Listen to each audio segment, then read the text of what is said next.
I had a dream. In it, I spent over 400 hours building the most unhinged penny farthing superbike crossover. Thoroughly tested it with some mates. Then, had Colin Furze smash the penny farthing speed record.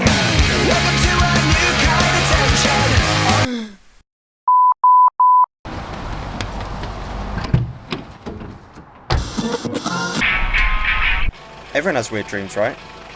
Well, no, I don't. Rather, I don't really dream. I mean, I have, but only about 10 or 15 times. So when I do dream, I take it pretty seriously.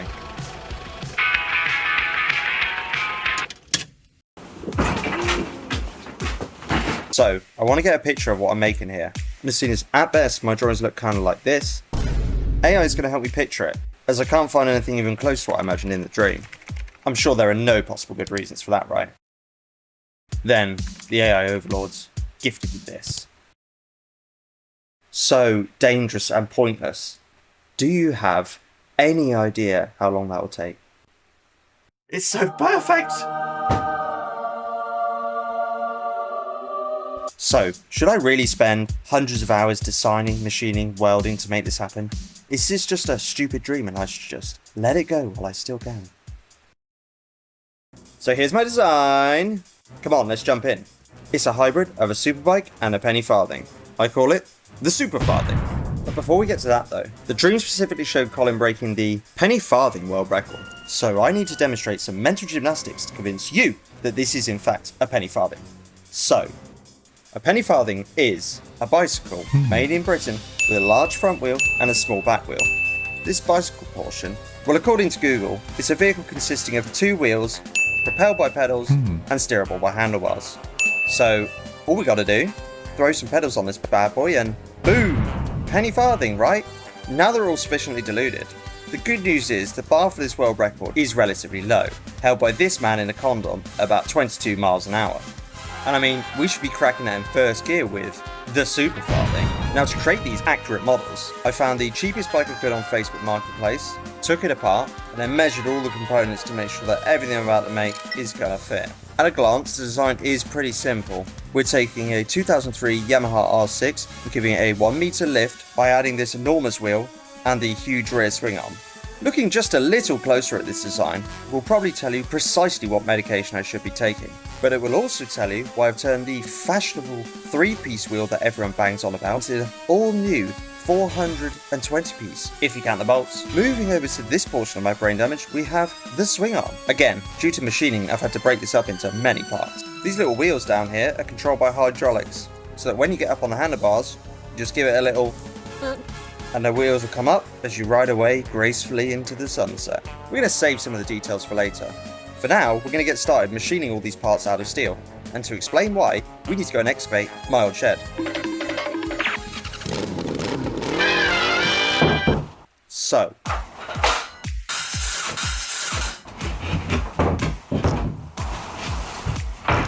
there's actually some very good reasons why you might want to machine all this out of billet steel. If you, for example, wanted to give it enough kinetic energy to demolish a small building, or you have no money to buy the aluminium, a shed that needs demolishing, and already have 3 tons of steel buried underneath of it. Although I do appreciate that the amount of people in my part of this Venn diagram is quite small. So, inside this steel is our SuperFarthing, and to get it, we just have to remove all the extra bits that we don't want. And we're going to do that by using a milling machine. But I don't own a mill at the moment, and because I can't film where I make these parts, my oven is now going to roleplay a mill for us. We're going to need a tray to bake on. Add some raw ingredients, and delicately season. It is very important to set your feeder speeds correctly, so you're going to want fan, about 180. Oh bother. I forgot to set my work offset.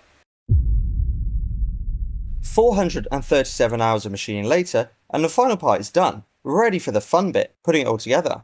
And while we do that, tapping the 897 M8 holes by hand because the machine I was using had no rigid tapping cycle.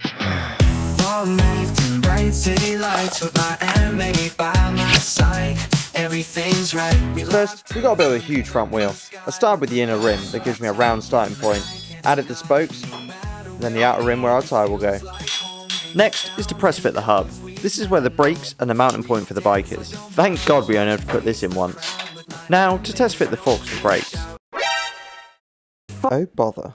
Let's talk about these accurate models, because you didn't model any of the brake calipers, did ya? Well, no. No, I didn't. Did you rent your head to the council? As a speed bump? Look, I can fix this. Okay, so unpress fit the hub, remachine this bit, and boom. Well, I mean, clearance is clearance, right? I can't see me laughing, not gonna lie, got pretty lucky with this one. My days and my nights, it's true. When we roll together, dreams come alive. I built this stand to weld and check the wheel for alignment. I'm on a high. Technically, according to FEA, I don't need to weld this, but insurance welds are always good. Fitting the wheel on the bike. Well, fitting the bike on the wheel would be more accurate at this point. I turned the R6 into a chandelier, extended the forks and removed the exhaust for clearance. Okay, so the giant billet swing arm. I started by putting the main frame together. Moments turn to memories that never fade. The ventures that we cherish and no plans laid. For the stabilizer assembly, I've got this linkage so I can control it with one hydraulic cylinder. Finishing up the mounting hole for the bike.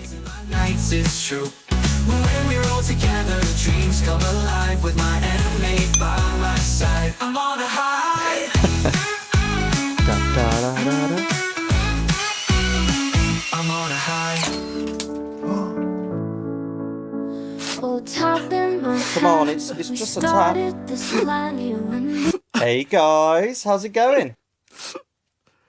Okay, look, fine. We can have a funeral later. Just please, can we get on with the project? Surrounded by idiocy. So back to the swing arm frame. Things were going pretty well until...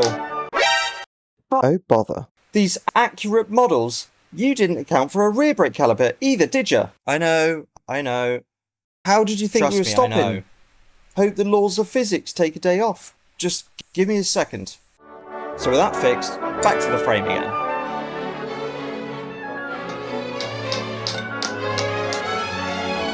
Some more insurance welding going on here. Proof I can weld good, sometimes I just choose not to. Just about to fit the rear swing arm, and I got a little bit distracted.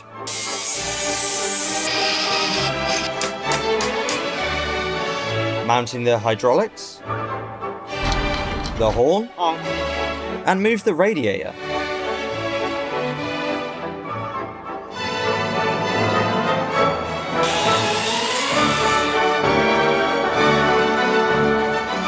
Oh, and new number plate. So back to the swing arm.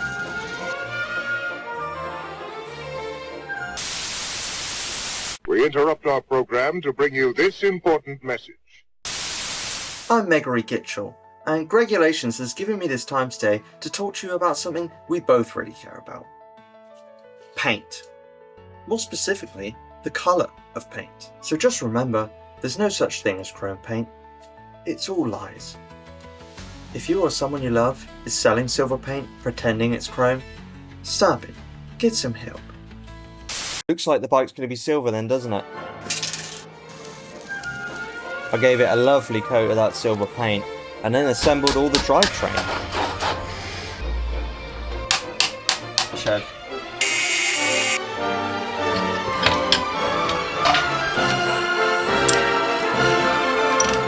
Fitted the rear brake. Made some custom pipes, and then it's time to finish up the wheel.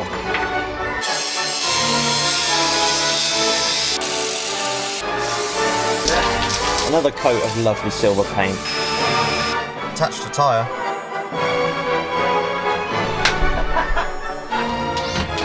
And built a sketchy little trailer.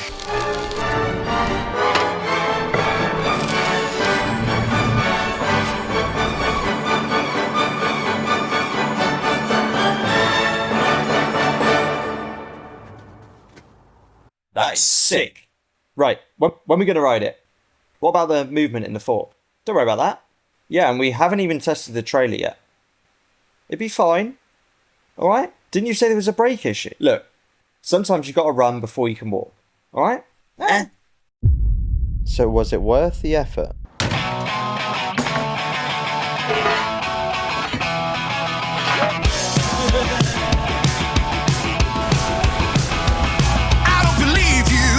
Say no more, so catch your breath when you hit the floor. Then I'll leave you, then I'll take you back and forth on a one-way track. Like the ball's gone down, turn the lights down low. I can't hold on and I can't let go. So believe me, I'm walking out that door. 'Cause why get less when you can get more? I'm getting a lot, cause there ain't nothing to it. There ain't nothing to it, so come on. I'm getting a lot, cause there ain't nothing to it. There ain't nothing to it, yeah. So clearly, we've got a few upgrades we need to make before we can test this again. But was this actually a bad test? I knew the brakes weren't great. I didn't think they stopped working altogether. The fork flexing was so bad that at full lock it still went straight. And the fact that these bolts didn't rip out under lateral force is nothing short of a miracle. Bearing in mind all of these qualifying factors, I would say this is actually a pretty successful test. I'm going to replace the forks with some solid billet, fit a new brake master cylinder, make the arm mounting points overkill strong, and we're ready for round 2. I'm getting a lot, cause there ain't nothing to it. There ain't nothing to it, so come on. I'm getting a lot, cause there ain't nothing to it. There ain't nothing to it, yeah. I'm getting a lot, cause there ain't nothing to it. There ain't nothing to it, so come on. I'm getting a lot, cause there ain't nothing to it. There ain't nothing to it, yeah. No. I'm going to warm this one up. Well, that wasn't nearly as bad as the first test. I mean, we got to about 20 miles an hour before I nearly stacked it in the hedge again. There are 2 problems with this now. The first problem we have here is that as you accelerate, the swing arm wants to go under the bike, which then lifts you up and the stabilizers off the floor. Pretty arse clenching. Problem number 2 is the consequences of having a 165 kilogram wheel. Now, with the billet forks, you can steer it wherever you want, if you're at E-Haul. However, with my twiglets and a little bit of road camber, they are no match for the weight of this. Combine these issues and what you have is, as you accelerate, you lift and tip slightly, the road camber takes over, and you just rev it uncontrollably into a ditch with, and I quote, "There's a lot of excrement in my trousers right now." Oh, I realised you cannot balance the bike, it is just too heavy, effectively making the hydraulics controls just suicide buttons with extra steps. At this point, I'm beginning to realise why no one has bothered to make one of these. Honestly wondering if this project is going to be worth the amount of time and material I've put in.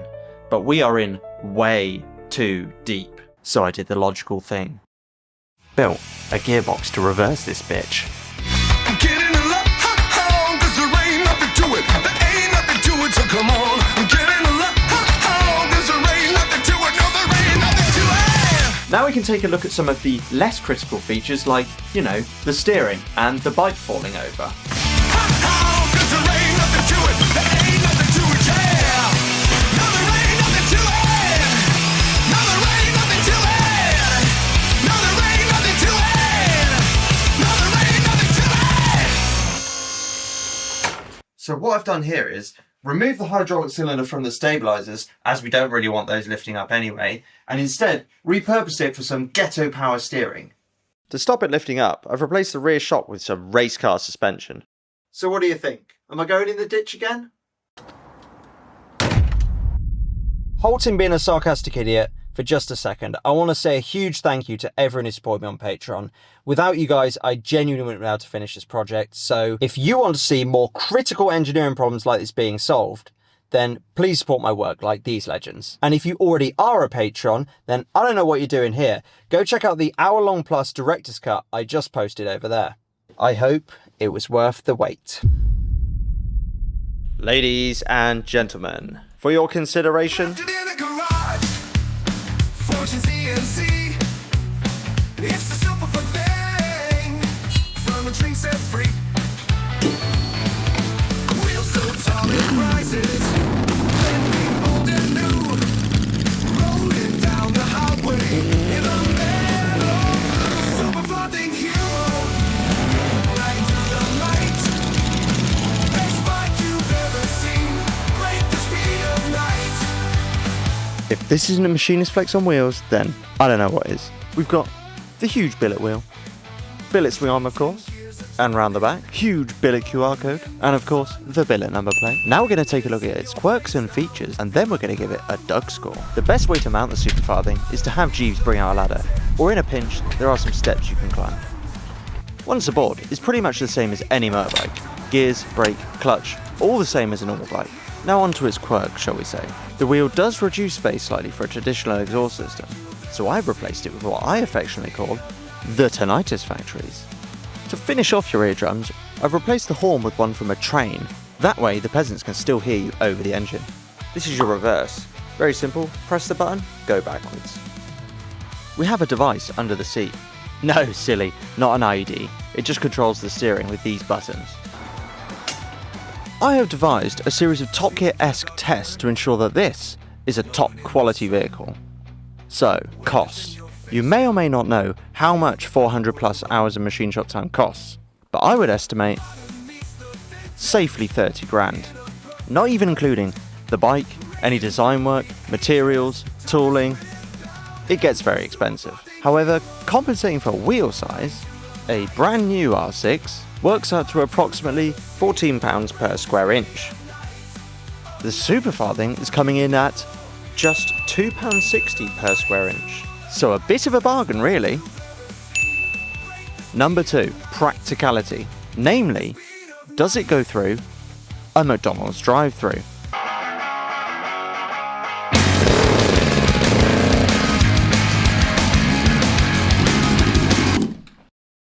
Have you ordered through the app today? No, not today. What can I get you? Just a Happy Meal, please. Let me know when you're ready. Cheers.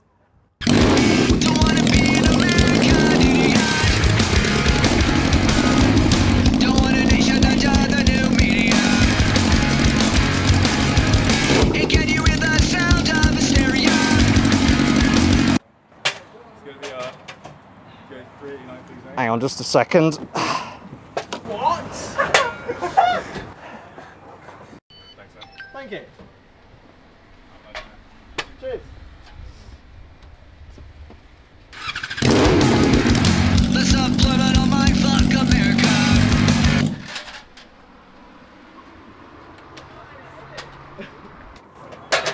Good evening. That's amazing. Thank you very much, sir. You guys have a good evening. Well, maybe I'm the faggot America. Check. I'm not a part of I know what you're thinking. Performance. How does it perform? Acceleration. everybody to the public and Does it do a burnout? let's take a look at the Welcome to a new kind of tension. All across the alien mission. Everything is meant to be okay. Check. And lastly, speed. Can it make Colin Furze the fastest man on a penny farthing? And here he is to test it. Before you write that angry comment, you're actually wrong. I am Colin Furze, according to this piece of paper. At least for 20 minutes until I sign the other one. John Mysterious, going out to Indian America. Welcome to a new kind of tension. All across the alien nation. Everything is meant to be. World record? Secured. The annoying thing is, it could go much faster. However, I have nowhere good to test this. So if you have anywhere good I could ride this, let me know. So you might be thinking, this is not a penny farthing. And you're actually right.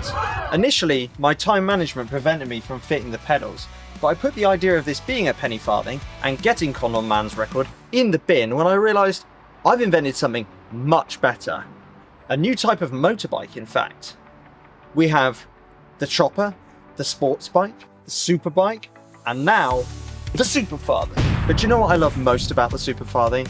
Is that what I've made here is actually terrible.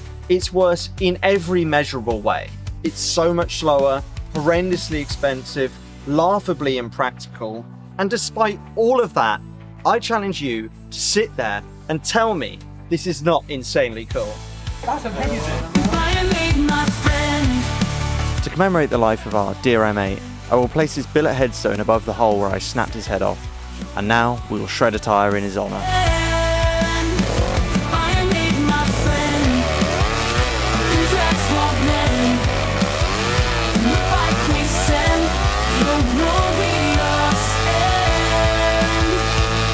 Glory stand.